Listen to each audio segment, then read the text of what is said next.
بسم اللہ الرحمن الرحیم۔ السلام علیکم ورحمۃ اللہ وبرکاتہ۔ کیا ہر مسجد اللہ کا گھر ہوتی ہے؟ کیا ہر مسجد میں کہیں پر بھی نماز پڑھ لینی چاہیے؟ آج ہماری قوم میں بہت سارے ایسے لوگ ہیں کہ جب ان کو یہ بتایا جاتا ہے، سکھایا جاتا ہے کہ باطل فرقے والوں کے پیچھے نماز نہیں پڑھنی چاہیے، ان کی مسجدوں میں نماز نہیں پڑھنی چاہیے، تو وہ جواب میں یہ کہتے ہیں کہ مسجد تو مسجد ہوتی ہے، مسجد اللہ کا گھر ہوتی ہے، مسجد کہیں پر بھی ہو نماز پڑھ لینی چاہیے، نماز تو ہو جاتی ہے۔ حالانکہ یہ وہ لوگ ہوتے ہیں جنہوں نے نہ کبھی قرآن پڑھا ہے، یعنی مراد یہ ہے کہ قرآن کے معنی کو سمجھ کر کبھی نہیں پڑھا کہ اللہ تعالیٰ ان سے کیا فرماتا ہے، اللہ انہیں کیا حکم دیتا ہے، کس بات کا حکم دیتا ہے اور کس بات سے منع کرتا ہے، انہوں نے کبھی نہیں پڑھا ہوتا، اور نہ کبھی انہوں نے حدیث پڑھی ہوتی ہے کہ نبی کریم صلی اللہ تعالیٰ علیہ وسلم نے کیا حکم فرمایا ہے۔ تو ایسے لوگوں کے بارے میں آج کی یہ ویڈیو ہم پیش کر رہے ہیں، اور یہاں پر ہم بتائیں گے آپ کو کہ ہر مسجد اللہ کا گھر نہیں ہوتی اور ہر مسجد میں نماز نہیں پڑھنی چاہیے۔ اس بات کے لیے میں خود قرآن کریم سے اللہ کا حکم آپ کے سامنے پیش کرتا ہوں۔ اللہ تعالیٰ سورہ توبہ آیت نمبر 107 میں ارشاد فرماتا ہے، ترجمہ: اور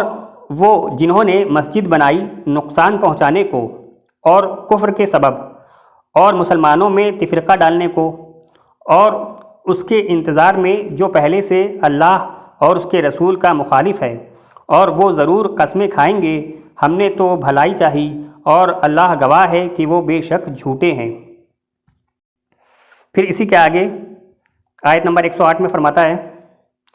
اس مسجد میں تم کبھی کھڑے نہ ہونا، بے شک وہ مسجد کے پہلے ہی دن سے جن کی بنیاد پرہیزگاری پر رکھی گئی، وہ اس قابل ہے کہ تم اس میں کھڑے ہو۔ یعنی کہ ایک مسجد وہ جس میں اللہ تعالیٰ نے منع کر دیا کہ تم اس میں کبھی کھڑے مت ہونا،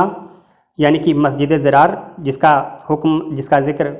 اس آیت میں اوپر گزر چکا۔ اور پھر اس کے آگے دوسری جگہ فرمایا کہ وہ مسجد جو پرہیزگاری کی بنیاد پر بنائی گئی ہے وہی اس قابل ہے کہ تم اس میں کھڑے ہو، یعنی کہ یہاں پر مسجد قباء مراد ہے۔ پھر فرماتا ہے کہ اس میں وہ لوگ ہیں کہ خوب ستھرا ہونا چاہتے ہیں اور ستھرے اللہ کو پیارے ہیں۔ اسی کے آگے سورہ توبہ آیت نمبر 109 میں فرماتا ہے،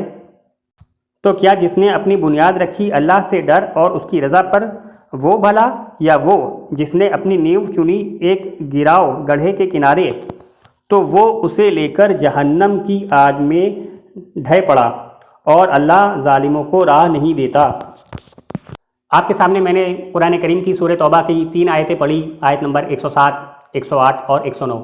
اس میں صاف طور پر اللہ تعالیٰ کی طرف سے یہ ذکر فرمایا گیا کہ کچھ لوگوں نے ایک مسجد بنائی مسلمانوں میں تفرقہ ڈالنے کے لیے، انہیں نقصان پہنچانے کے لیے اور کفر کے سبب۔ پھر اس مسجد کے بارے میں اللہ تعالیٰ نے فرمایا کہ اپنے محبوب سے فرمایا کہ آپ اس مسجد میں کبھی بھی کھڑے نہ ہونا، یعنی اس میں کبھی بھی نماز مت پڑھنا۔ کون فرما رہا ہے؟ اللہ فرما رہا ہے۔ کس میں؟ مسجد میں۔ وہ مسجد کنہوں نے بنائی تھی؟ وہی مسلمان کہلانے والے لوگ تھے، خود کو مسلمان کہتے تھے، لیکن ان کے دل میں سازشیں چھپی ہوئی تھیں۔ اس آیت کا شان نزول کیا ہے، اس کے پیچھے کا پورا جو سین ہے وہ کیا ہے، آئیے میں آپ کو بتاتا ہوں۔ تفسیر ابن کثیر میں علامہ ابن کثیر اس کی تفسیر میں لکھتے ہیں، تفسیر بہت لمبی ہے، میں مختصر کر کے آپ کو بیان کر رہا ہوں، کہ ایک شخص تھا نصرانی، اس کا نام تھا ابو عامر۔ جب اسلام پھیلنے لگا اور مسلمانوں کو ترقی ملنے لگی تو وہ مسلمانوں سے بہت زیادہ جلنے لگا، اور جب مسلمان مدینہ شریف آ گئے تو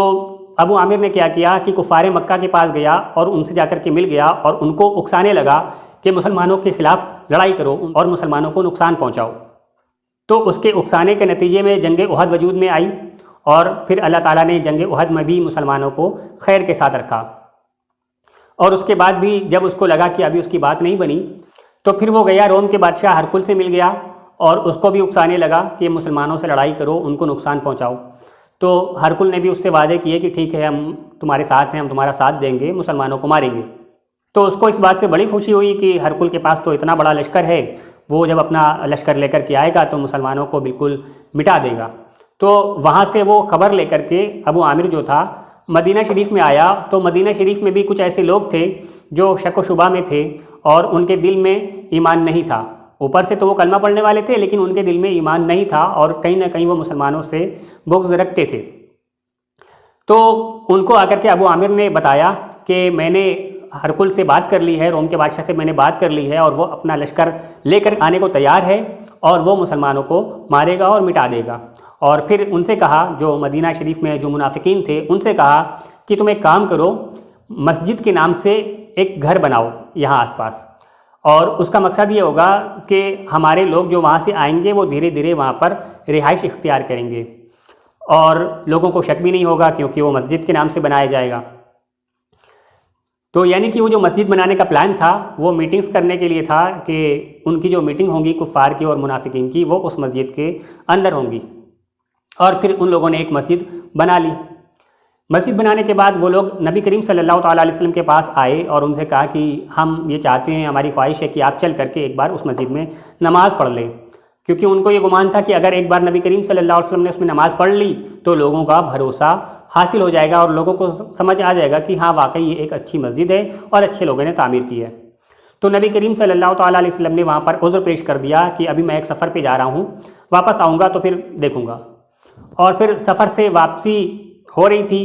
اور مدینہ شریف میں پہنچنے میں ابھی ایک دن باقی تھا، تبھی اللہ تعالیٰ نے وحی نازل فرمائی اور اپنے محبوب صلی اللہ علیہ وسلم کو بتا دیا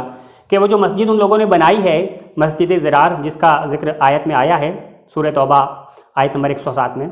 اللہ تعالیٰ نے بتا دیا کہ وہ جو مسجد لوگوں نے بنائی ہے اس کا مقصد جو ہے وہ لوگوں میں تفرقہ ڈالنا ہے، مسلمانوں کو نقصان پہنچانا ہے، اور آپ اس مسجد میں ہرگز قدم نہ رکھیں۔ تو پھر نبی کریم صلی اللہ تعالیٰ علیہ وسلم کو جب یہ معلوم ہو چکا تھا کہ وہ مسجد بنانے والے کون لوگ ہیں اور اس کو بنانے کے پیچھے مقصد کیا ہے، تو پھر وہیں سے نبی کریم صلی اللہ تعالیٰ علیہ وسلم نے حضرت ابن عباس رضی اللہ تعالیٰ عنہ کو بھیجا اور حکم دیا کہ جا کر میرے پہنچنے سے پہلے ہی اس مسجد کو توڑ دو، اس کو گرا دو۔ تو دیکھیں کہ اس مسجد میں کھڑے ہونے سے منع کیا کس نے، کس کا حکم تھا؟ اللہ تعالیٰ کا، کہ ایسی مسجدوں میں ہرگز نہ جاؤ۔ اور اس کو توڑنے کا حکم کس نے دیا؟ اللہ کے حبیب صلی اللہ علیہ وسلم کا، کہ ایسی مسجدوں کو گرا دینا چاہیے، توڑ دینا چاہیے جہاں پر مسلمانوں میں تفرقہ ڈالنے کا کام ہوتا ہے، جہاں پر مسلمانوں کو نقصان پہنچانے کا کام ہوتا ہے۔ اب آپ سوچیں گے کہ آج تو کوئی ایسی مسجد نہیں بناتا کہ جہاں پر مسلمانوں کے خلاف سازش کرنے کا کام کرتا ہو۔ تو دیکھیں، سازش کا صرف یہ مطلب نہیں ہوتا کہ مسلمانوں سے جنگ کرنا ہوگا تبھی سازش ہے، یا مسلمانوں کو ہاتھ پیر سے مارنا ہوگا تبھی سازش ہے، بلکہ اگر مسلمانوں کے ایمانوں کو خراب کیا جا رہا ہے تو بھی یہ مسلمانوں کا نقصان ہے، بلکہ بہت بڑا نقصان ہے۔ اصل میں تو ایمان کا نقصان ہی نقصان ہے، ورنہ ہاتھ پر لگی ہوئی چوٹ اور زخم تو بھر جاتے ہیں، لیکن اگر کسی کا ایمان چلا گیا تو پھر اس کے بعد کچھ بھی باقی نہیں رہتا۔ تو آج بھی بہت سارے ایسے لوگ ہیں باطل فرقے والے جو اپنی مسجدوں کو بناتے ہیں اور وہاں پر ایسی چیزوں کی تبلیغ کرتے ہیں، ایسی باتیں بیان کرتے ہیں جن کا تعلق نہ تو قرآن سے ہوتا ہے نہ حدیث سے ہوتا ہے، اور جو ان باتوں کو مان لے گا وہ گمراہ ہو جائے گا اور کبھی کبھی اس کا ایمان بھی چلا جائے گا۔ جیسے کہ آج بھی کچھ لوگ ہیں جو خود کو دیوبندی کہتے ہیں اور ان کا یہ عقیدہ ہے کہ اللہ تعالیٰ جھوٹ بھی بول سکتا ہے، معاذ اللہ۔ اسی طرح ان کا دوسرا عقیدہ یہ بھی ہے کہ شیطان اور ملک الموت کا علم جو ہے وہ نبی کریم صلی اللہ تعالیٰ علیہ وسلم کے علم سے زیادہ ہے، معاذ اللہ۔ اسی طرح ان کا یہ بھی عقیدہ ہے کہ جیسا علم نبی کریم صلی اللہ تعالیٰ علیہ وسلم کا ہے ویسا تو پاگلوں اور جانوروں کو بھی ہوتا ہے، معاذ اللہ۔ یہ باتیں جو میں آپ کو بتا رہا ہوں یہ کوئی الزام نہیں ہے، بلکہ باقاعدہ دلیل کے ساتھ میں نے اپنے پچھلی ویڈیوز میں ان کے ان عقائد کو ان کی کتابوں سے ثابت کیا ہوا ہے۔ اب آئیے میں اسی ٹاپک پر ایک حدیث بھی آپ کو پیش کرتا ہوں۔ امام حاکم اپنی المستدرک علی صحیحین میں حدیث نمبر 8440 پر حدیث لکھتے ہیں، فتنوں کے بارے میں بیان کرتے ہوئے حضرت معاذ بن جبل رضی اللہ تعالیٰ عنہ نے فرمایا، ایک آدمی پوشیدہ طور پر قرآن پڑھے گا، اس پر اس کی پیروی نہیں کی جائے گی۔ وہ کہے گا، اللہ کی قسم اب میں اس کو اعلانیہ طور پر پڑھوں گا، پھر وہ اس کو اعلانیہ پڑھے گا، لیکن پھر بھی اس کی پیروی نہیں کی جائے گی۔ پھر وہ ایک مسجد بنائے گا اور ایسی باتیں گڑھے گا جو نہ کتاب اللہ میں ہوں گی یعنی قرآن میں، اور نہ رسول اللہ صلی اللہ علیہ وسلم کی سنت سے ثابت ہوں گی۔ پھر فرمایا کہ ان سے بچ کر رہنا۔ یعنی کہ یہاں پر صحابی رسول حضرت معاذ بن جبل رضی اللہ تعالیٰ عنہ ایسے لوگوں کے بارے میں خبر دے رہے ہیں کہ وہ قرآن پڑھیں گے، بہت پڑھیں گے، اور پھر اس کے بعد مسجدیں تعمیر کریں گے،